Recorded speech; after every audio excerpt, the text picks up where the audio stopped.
And we were just so amazed and like taking all these pictures and just like getting so into everything. And like, basically we didn't know it, but we were in like the entryway for like 45 minutes before we realized we hadn't even really gone in.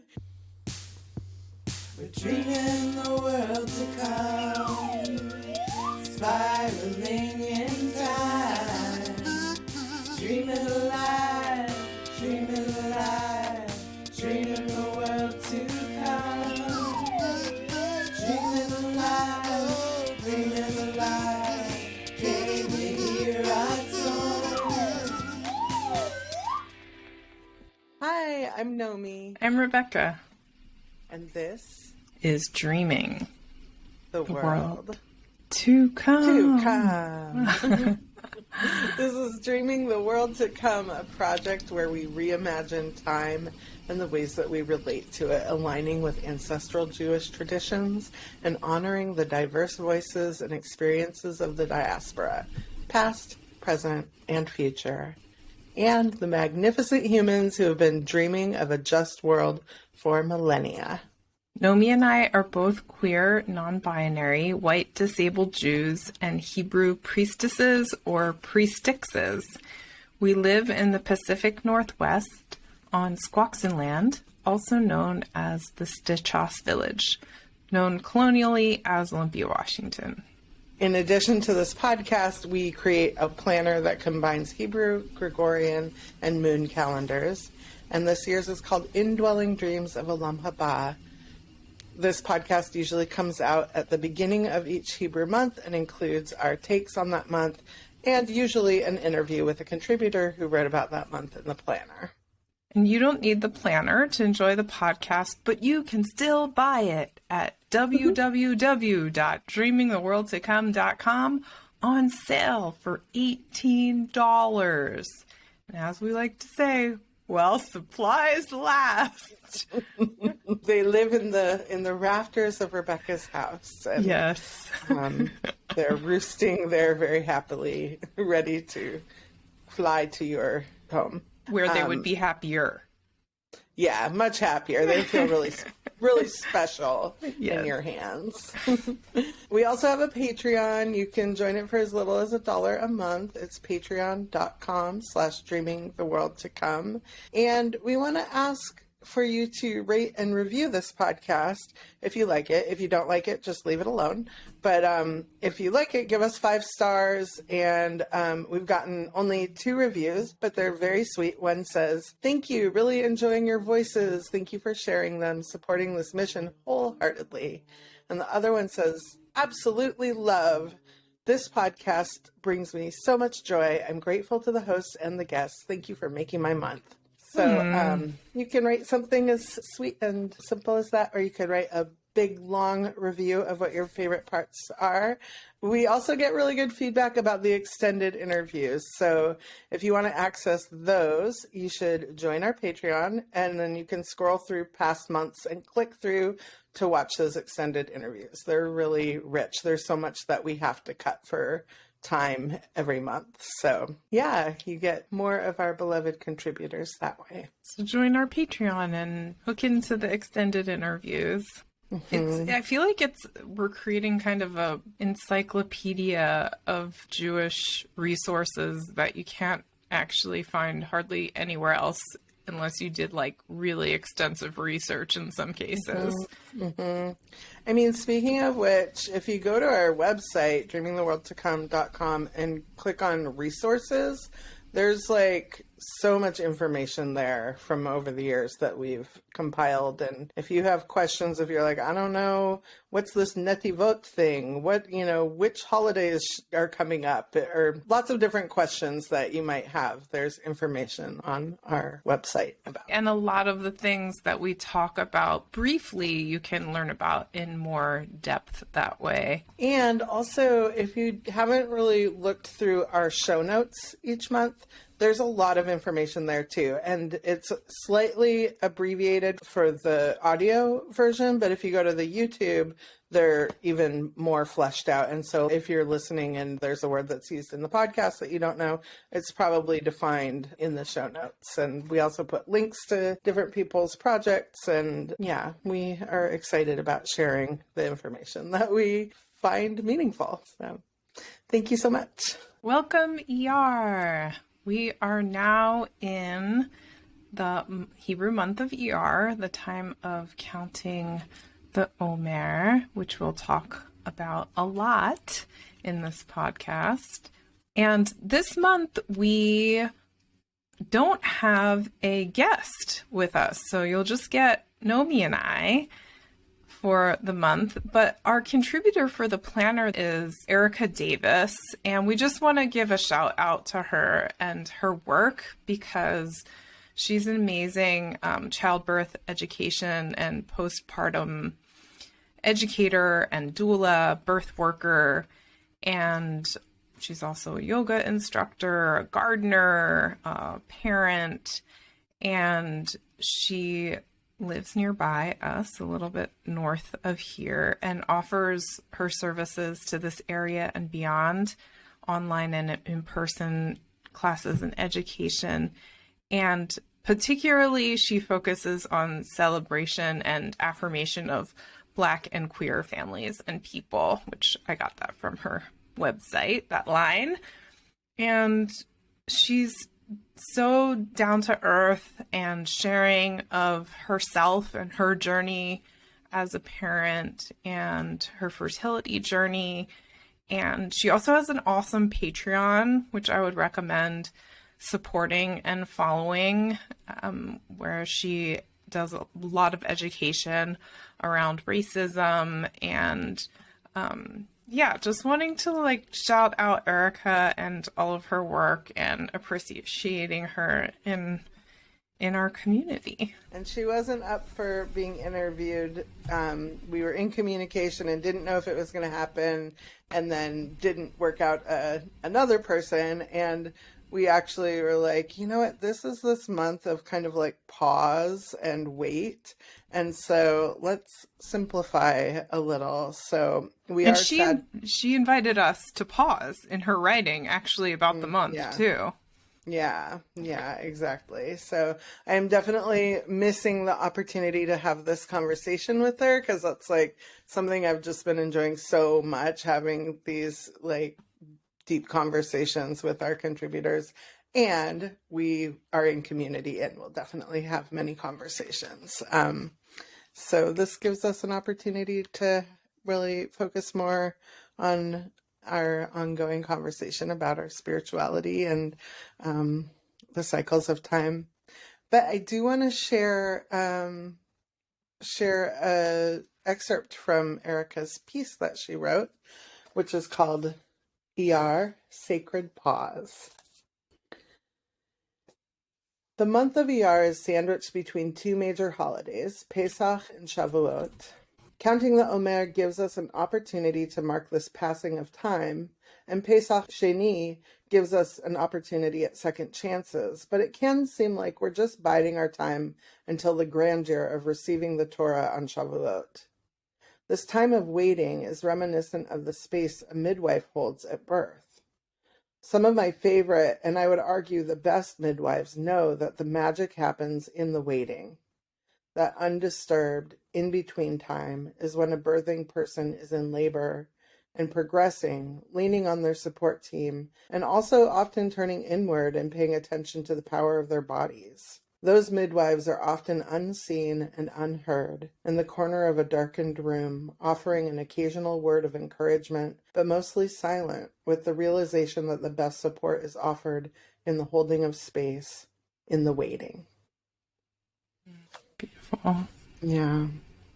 I think about those words often, just the way that holding space for someone is such a deep offering.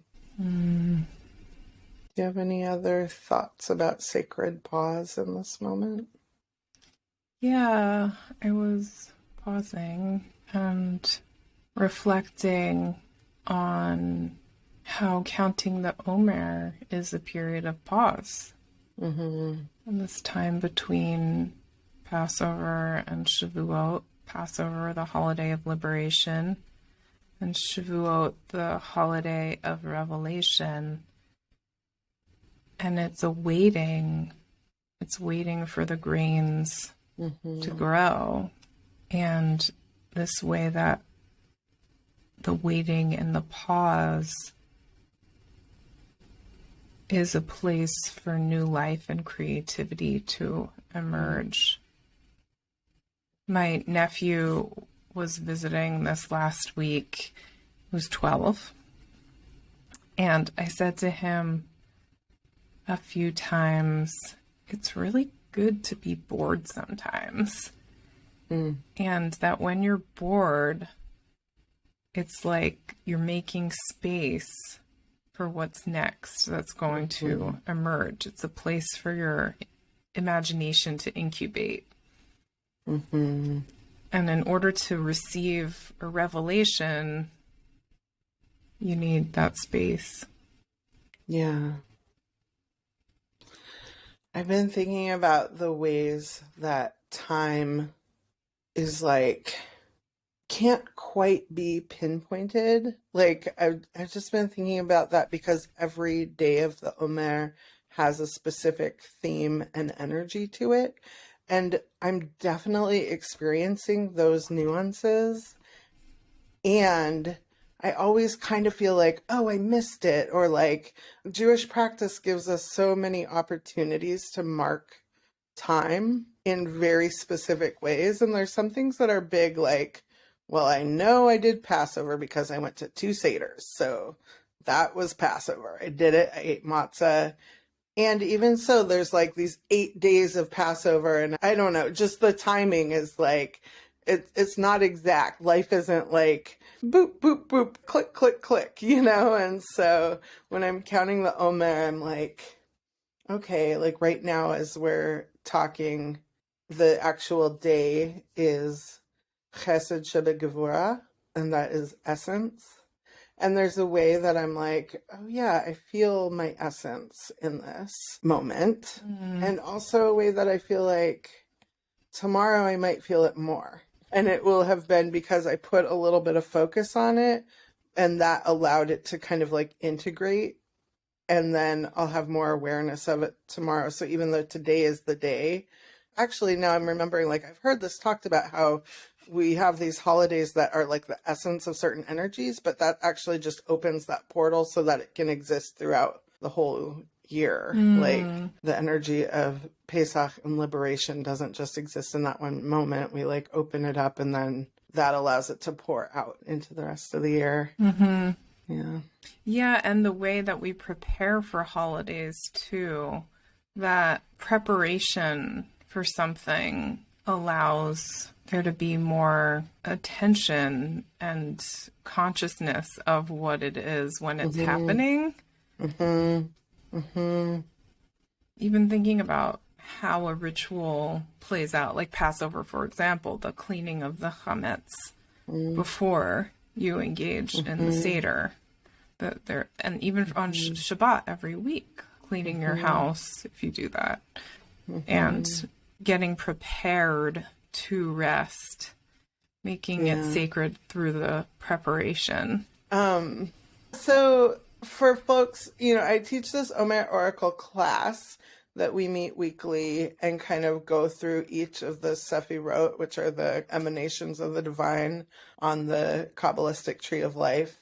And I love having people to talk about and work through this stuff with. And I've also been really enjoying, like, Alana, who was on our show a couple months ago, has been posting, I think, every day these intentions around the Omer. And there's just like so many people working this. And I know, like, a couple years ago when I was really working on the Omer Oracle, I was like feeling like, I don't know, proprietary or something, or of like, it just like, oh, I really want to get my thing out into the world. And like this year, I just feel so grateful for the abundance and so curious about the ways that we think about things differently or similarly, and how things like kind of vibe off each other. I'm really, really enjoying it. And I will say I only have 3 decks left. Oh, So wow. Mazel yeah, tov. thank you. Yeah. So probably by the time people hear this, there won't be any more. But if we get enough interest, we'll reprint next year. We'll see. It's really nice to have the deck and pull a card every day. I just really love that practice.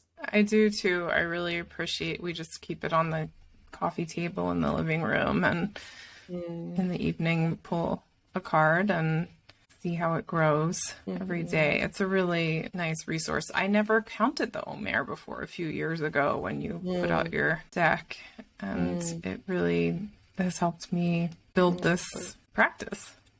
I'm so glad. Yeah. Yeah. And then one of the things I feel like I'm just learning the magic of, because I had such a profound experience last year, is that there's the holiday Lag BaOmer that is on the day that's Hod Shebahod, gathering power in gathering power. And it's also said, so it's the 33rd day of the Omer, and it's on the 18th of Iyar. And it is said to be the yahrzeit of Rabbi Shimon Bar Yochai, who was 2nd century, I believe, rabbi who was a follower of Rabbi Akiva, who was killed by the Romans. And he had something, I can't remember if it's 24,000 or 27,000 students, and only 5 of them survived. They were either killed in battle or died of plague. And so Rabbi Shimon Bar Yochai was one of those 5, and he continued to speak up against the Roman Empire and was condemned to death. And when he learned, or maybe it wasn't even he learned, but just at the moment that he was condemned, it is said that his bed lifted up and flew him and his son Eleazar to a cave. Oh, I didn't know that part about the bed lifting and flying. I just found that this year, yeah. So it reminds me of, what's that movie, Bed Knobs and Broomsticks with Angela Lansbury, where they travel around on a flying bed. But yeah, so he and his son spent 12 years in a cave, buried up to their necks in dirt because I don't know, the explanation, I don't totally get it, but it's like they're studying Torah, so they couldn't be naked, but maybe they didn't have enough clothes to wear for 12 years, so they buried themselves up to their necks. But somehow, just outside the cave, there was one carob tree and a well of water that sustained them, and they were able to access that despite being buried in dirt. It's so wild. It's very mythological. Yeah. And, so carob's the plant that we've associated with Iyar because of the story. And carob it's somewhat similar to coffee in the way that it's, there are these beans. And the pods need to soak in water for a period of time in order for them to be edible and to remove them from the pod. So it's kind of cool that there was the well and the carob tree together. Yeah. That the water is part of the mysticism about it. They definitely needed water. Yeah. And it really seems like there's this other underlying story about it, that they were kind of in the womb of the earth in a cave. And so there's this also a teaching, I think, I don't know where the teaching comes from, but in Judaism, that when you're in the womb, you get taught the whole Torah. And that when you're born, you get kissed right between the top of your lip and the bottom of your nose. And that's that imprint that most people have, and you lose it all. And Joe Singer told me this story of that it wasn't a kiss, it was a punch, because why would you want to let go of all that precious information? Thought it was like a thumbprint. That's how I learned it. Oh, okay. Yeah. Yeah. But I love that about that they're in the cave. They're getting all this mystical knowledge from the womb of the earth. They go back kind of back into the womb. Have you ever spent time in a cave, like deep in a cave or I have. Yeah, I used Yeah. to take people spelunking. That's right. That's right. Yeah. And I love caves. Have you spent time in the Mhm. cave? Yeah, last year it's been a life goal or dream of mine. It was like on my bucket list. Oh, And yeah. last year, Erin, my close friend, and I went to the Carlsbad Caverns in New Mexico, and it is like a cathedral. It is, oh my God. Like we went, most people, walk down, but we took an elevator because of my disability and I was on a scooter, and it was COVID times, so we're all like masked and stuff. And we went down, and it's like so far down, and you come out into it, and it's like, oh my God, it's a cave. Like it just like you're in a cave. And we were just so amazed and like taking all these pictures and just like getting so into everything. And like we were just wandering around. Basically, we didn't know it, but we were in like the entryway for like 45 minutes before we realized we hadn't even really gone in yet. So we were just like, wow, look at that. Wow, look at that. Like, and we go and we're like, oh my God, just like huge stalactites and stalagmites, and like just the way the earth has formed, and like heavy metals and waters dripping and forming these things. And like, I mean, we were in there for a few hours. Wow. And the thing, it was, I will say for one thing, my body felt like, I felt like, oh, finally. Like there was just like something of like, I've always wanted this feeling of like being so deep inside the earth in that way. And then the other thing that was so cool was that like every person was having a mystical experience. And Oh, wow. I was like overhearing other people, and it's just, whoever normies on their family vacation being like, oh, look at those angels up there. Yeah, those angels are protecting us. Like, and they're talking about, just shapes in the cave walls. And then somebody else, old man coming by and like, oh, this is where all the babies are born. And it's like this like weird elf looking fairyland. And like, Cool. every person was telling stories about what they were seeing in the cave. Oh, I And love that. so I don't know if Shimon Bar Yochai's experience was anything like that, but I can imagine 12 years in a cave, you're going to get really tripped out. He was like a very, very powerful mystical teacher. Yeah. It's been a really long time since I've been in a cave, but I went in a lot. At a time. Like I didn't go to college after high school, and one of the jobs that I had besides working at the mall was working at like an outdoor education school. And so every week we would take people into one cave, and sometimes we would go on trips. There would be people who were scared, but then when we got in there, people kind of lost their fear. And I think that there was a level of comfort in being in there, because when you go into a cave that's not like a commercial, that hasn't been like a place, that you're talking about that you went to, there's no lights. So we would have a period of time where we'd turn off of all of our flashlights, and it's like really pitch black. Yeah. And the other really fun thing about it is caves have the like medium temperature of the place where it is.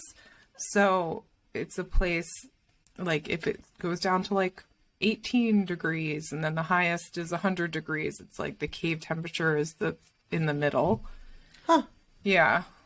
So depending on the time of year, it would either be like air conditioning, or it would be warmer than the outside.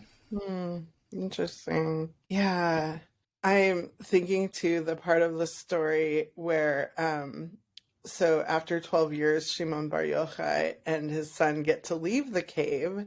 And I just think about this in terms of like, anytime you're like so immersed in your own spiritual or even cultural, like just like your own way of doing things, and feel really good about yourself and how you're doing things. And then you encounter people in the world that don't jive with how you've been doing things. So what happened is that they leave the cave and they see a farmer working on Shabbat, and they are so judgmental of him that they send basically like flame lasers out of their eyes and burn down that farm. Which, this is one time I was doing like a shadow workshop with Jill Hammer, and I was talking about my own judgmentalism, and she was like, oh, that reminds me of Shimon Bar Yochai, and so my shadow self was named Shimona. Oh, Like burning people with my eyes, with my judgments. that's awesome. But yeah, so then God made them go back in the cave for another year and be like, nah, you don't quite have it right. Yeah, kind of like disengaged laser fire eyes. Yes, learn some acceptance, some compassion, lean into the chesed a little bit more. Well, just goes to show how difficult it is to cultivate spirituality and to cultivate love and compassion. Yes. And that we have these different parts inside of ourselves that are evil and good, for lack of better words. And they live in all of us. And yeah, that's a lot of work to cultivate love and compassion. And I also think it's our natural state is also to be loving, that we are, but there's something in the world, in the experience of being on earth and being a human, that there's also evil too. And there's something about this journey that we need to understand that part. Yeah, what makes us participate in the world in ways that are harming others and ourselves. 'Cause when you burn down your friend's farm with your eyes, that hurts you too. Yeah, you need like eye drops after that. Yeah, well, then you have to go live in a cave for another year. You don't want to do that. Buried in dirt. But then on the day of his death, one version of the story is that he stopped the sun so that he could keep teaching. And that's like the bright light of the Zohar. Like Zohar means bright. And was like shining through him, and like the sun was just like staying, and he's said to have just like taught and taught and taught all of these amazing mystical things. And then he died. And so that day, Lag Omer, is like this huge day that all these people make pilgrimage to his grave location, which is called Hilula, to visit a grave of a holy person. And I think I read that like 600,000 people a year go make Hilula to... It looks scary. I've seen videos. It's shared a mostly video in your Orthodox class. men going. It's all Orthodox men. It's all Orthodox men. But Maybe it's not all Orthodox men. There's probably women and other people there too. But the video that I saw that I shared in your class was of like just the sea of Orthodox men and boys, just like they're in a mosh pit. They're just like jumping, singing. There's this huge bonfire. Like, it looks rad, but also I don't want to be there. Yeah, totally. And I feel like it's really like wrapped up in Zionism. But I want to just share for people who are listening, the Zohar that Nomy was talking about is the kabbalistic teachings, the teachings of the Kabbalah. So Shimon Bar Yochai is attributed to much of the teachings of the Kabbalah. Yeah. No, that's not accurate? No, it is accurate. I mean, people will say, like, basically they say that he wrote the Zohar and then hid it for 900 years or whatever it was, until the Kabbalists in Spain in the like 1100s supposedly found it, and then they like released it to the world. But I think that makes sense. Well, no, it just makes sense that I was like, yeah, the timing's not right. Like, yeah, no, it's like people that are looking at it in a more like a scholarly rather than a mythological way are like yeah, maybe some pieces of writing survived from then and made their way to Spain. And also it said that like Rabbi Moses de Leon is the one who like wrote the Zohar. Okay. But they wrote it in Aramaic to make it be more like, oh, this is a sacred holy text from long ago, so they wrote it in this ancient language and say that it was written by Shimon. It's about Shimon Bar Yochai and his students. Okay. And yeah. Well, I happen to have a copy of the Zohar here. It's 23 volumes Watch long. out, bright light. Yeah, watch out, Rebekah. I'm about to blow your mind with this bright, bright light. So it's 23 volumes. I don't have a 23 volume book here, but I have a document on my computer. Oh. And I was thinking that we could do some bibliomancy. Yes.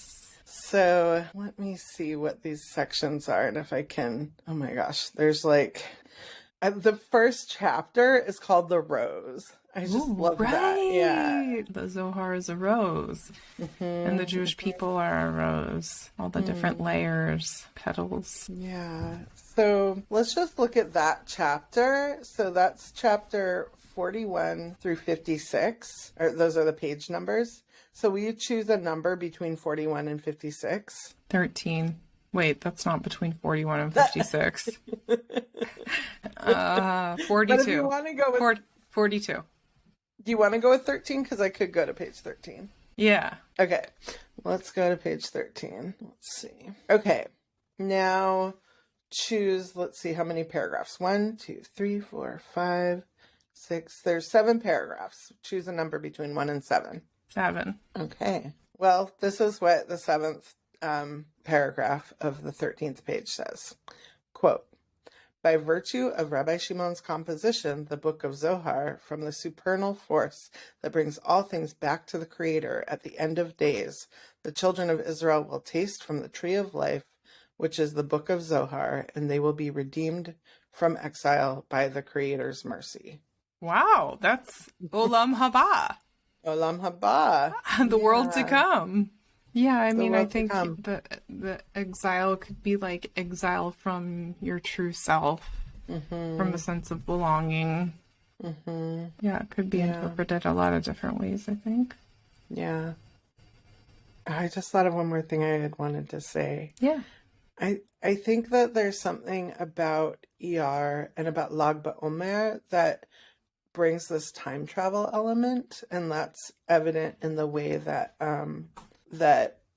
we say that this person wrote this text, but like really it wasn't really written by them, but it's attributed to them. And like, but this ability to communicate with other time periods and have experiences across time. And the image on the Omer oracle card for Lag BaOmer is the parting of the waters. And like, there's something in me that last year I had this experience of being like, maybe because we tell the story is the reason that the waters parted. And like time being able to move backwards and forwards in that way.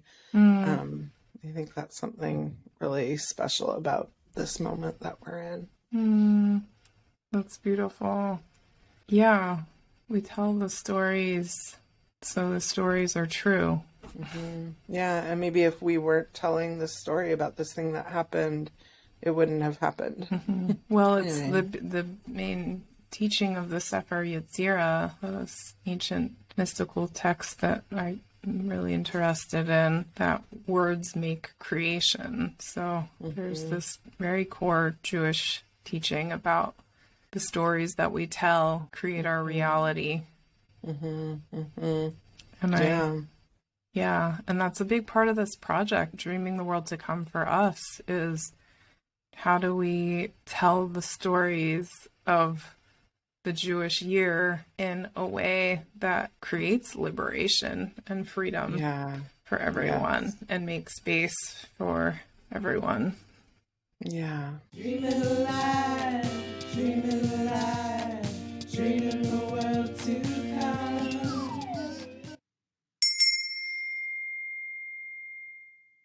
Welcome to the Carib meditation for the month of Iyar. This meditation is focusing on pause and pleasure. As we've been talking about on the podcast, Iyar is a time to pause and grow our spiritual world.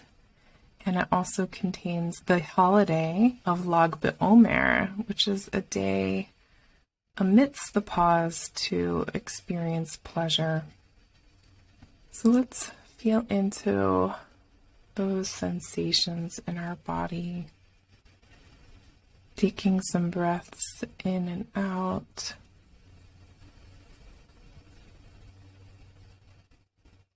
Relaxing, pausing, resting.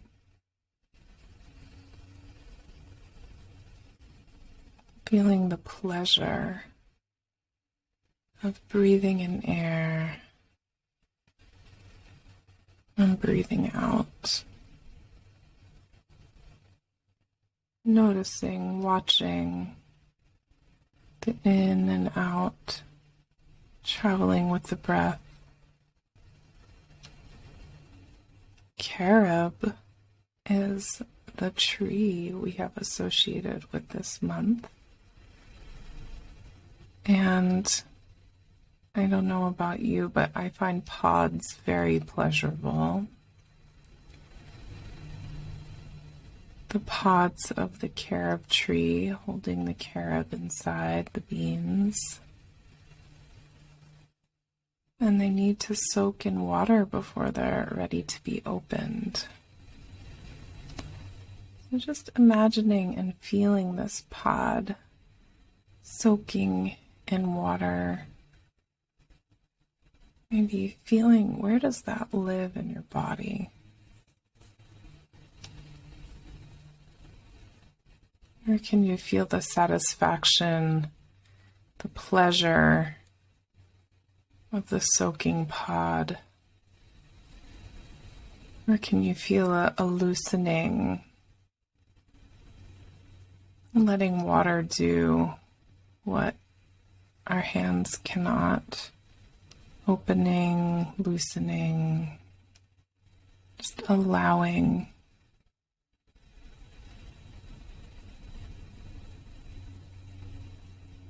And maybe you want to also imagine that satisfaction of that pod being ready to open. And then the ease after the soaking with which the beans can easily emerge and become sustenance for your body, your senses.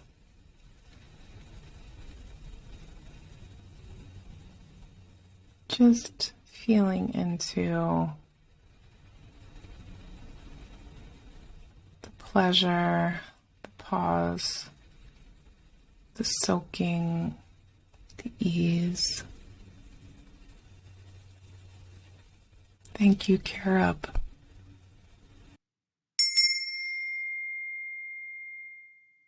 Dreaming the world to come. This way to Lamm haba.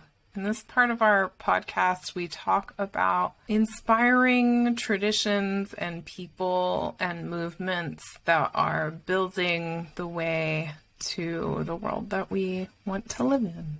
And today, on the day that we are recording, is the Friday after Pesach, and there's a tradition to make a schlissel challah on this Friday, and it's shaped like a key and is said to be for like good luck or good fortune. But this year, actually, our friend and collaborator Ray Abelea sent me a text and was like, do you know of this tradition? Have you ever done this? We should bring this into, or like recontextualize it as a practice of solidarity with our Palestinian kin, who keys are such this core piece of the quest for liberation in Palestinian community and culture. And often you'll see like people holding the keys of the houses that they were forced to evacuate as a symbol of one day returning. And so I have a schlitzel challah that's about to go in the oven. I'm going to go put it in the oven in a few minutes. And I'm so excited to have that be a part of my practice and hopefully lots of other people's practice, that as we are celebrating this liberation, or wrapping up the celebration of liberation of Passover, that we're also really honoring the liberation of all of our people and that collective liberation.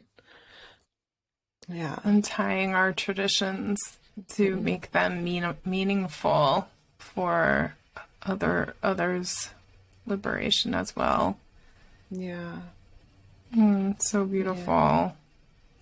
And while people are listening to this, like during Iyar, one of the weeks of the Omer is the week of Netzach, which in the Omer oracle is associated with collective liberation and keys also. So yeah, honoring the keys of collective liberation and our ability to free each other and free ourselves, like open those cages and let everyone be free. Telling the story of everyone being free, and telling the story here that this challah, this key schlitzel challah, is a symbol that Palestinians get to return home, which is a form of land back, and that our rituals are in solidarity with their freedom.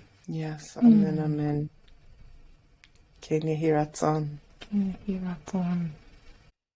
So just a couple of announcements before we wrap up this episode. Again, you can join our Patreon. It's so helpful to us. I don't know if you've noticed that we've been having a little bit of a rough time the past few months. You might have seen there's fluctuation in the dates that we're releasing things and getting the ASL stuff out and it just having the financial support to be able to make this podcast is a big deal, and it would be very, very helpful to us. So if you can join our Patreon, or actually if you know of any grants that you think we should apply for, that or other funding sources, that would be so helpful for us, because we're really doing a lot with very little right now. And then rate and review the podcast so people can learn about it. We have, a few hundred people that are listening, and we would love to reach more and more people because we really believe in this work. And then speaking of wanting to reach more people, Rebekah has some amazing work to share with you all. Yeah, I've been teaching this Jewish magic, healing, and art series for, I think, a few years now. And I don't have any plans to teach it again in person or live on Zoom. But what I did do was I created a self-paced course. So it has a bunch of guest teachers and my own teachings about Jewish magic. And I also created this ritual box that goes with the class that has all these goodies in it.